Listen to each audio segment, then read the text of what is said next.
Trolley নিলে 500-1000 টাকা নেয়। আমার মেয়েটা দেখেন, এই যে ঢাকা মেডিকেল, সকাল 5টায় আইছি, লাশের মতন আমার মেয়েটা পড়ে আছে।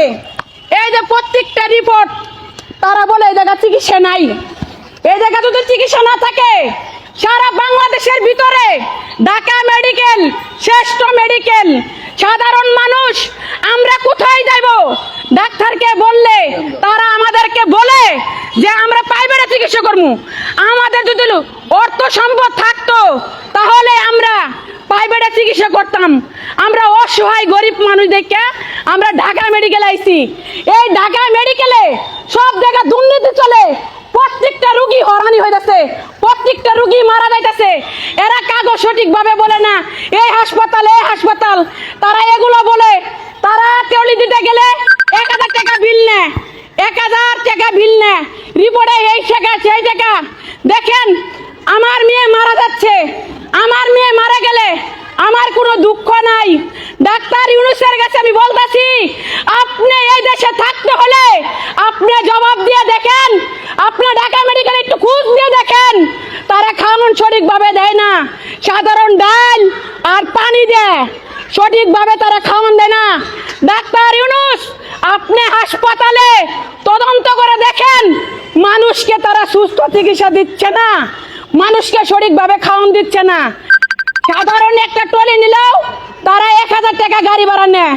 আমার মেয়েটারে একটা টলির জন্য সহযোগিতা চাচ্ছি যে আমার মেয়েকে দোতলা তুলবো, আমার মেয়েকে আমি গাড়ি তুলতে পারতেছি না। ডাক্তার ইউনূসের কাছে বলি, আমাদের বাংলাদেশের প্রত্যেকটা নাগরিক আছে আমি বলতে চাই, আজকে আমি কষ্ট করতেছি, আমার মেয়ে বিনা চিকিৎসার কারণে আমার মেয়ে আজকে মারা যাইতেছে। সকল ভাই সকল বোনদেরকে বলতে চাই, আমার মতন অসহায় আপনারা আমার পাশে দাঁড়ালেন না, তাতে আমার কোনো দুঃখ নাই। আপনারও মেয়ে থাকতে পারে, আপনারও ঘরে মা থাকতে পারে, দেখবেন একদিন আপনাদেরও মা বোনের এই ঢাকা মেডিকেলে আপনাদেরও হয়রানি করতে হবে। আমি দীর্ঘদিন এই মেডিকেলে দূর দূর করে আমি হয়রানি হয়েছি, একটা টলি পাই নেই, এটা পাই নেই, তারা সুস্থভাবে তারা চিকিৎসা দেয় না। কত কষ্টে আমি আজকে আছি। আমি একটা প্রবাসী, প্রবাস থাকি, প্রবাসে থেকেও কোনো নিরাপত্তা নাই, বাংলাদেশেও আমার কোনো নিরাপত্তা নাই। সকল ভাই বোনদেরকে বলতে চাই, আমার মেয়েটা খুবই অসুস্থ। এই দেশের মানুষ আপনারা যদি বিচার না করেন, তাহলে এদের মতন এই হাসপাতালে দুর্নীতি আর দুর্নীতি চলতেই থাকবে, দুর্নীতি চলতেই থাকবে। এই দুর্নীতি বন্ধ করেন, এই দেশে দুর্নীতি বন্ধ করতে হবে। এই হসপিটালে ঢাকা মেডিকেলে এই দুর্নীতি বন্ধ করতে হবে। সরকারি টলি দিছে, টলি কেন তারা ভাড়া খাবে? একটা রুগী মারা যা, তারা একটা টলি পর্যন্ত দেয় না। সরকার কি বলছে যে টলি দিবে না? সরকার গাড়ি কেন দিছে? সরকার কেন বলছে টলি? আমরা প্রবাসীরা জানতে চাই, আমাদের বাংলাদেশে কেন নিরাপত্তা নাই?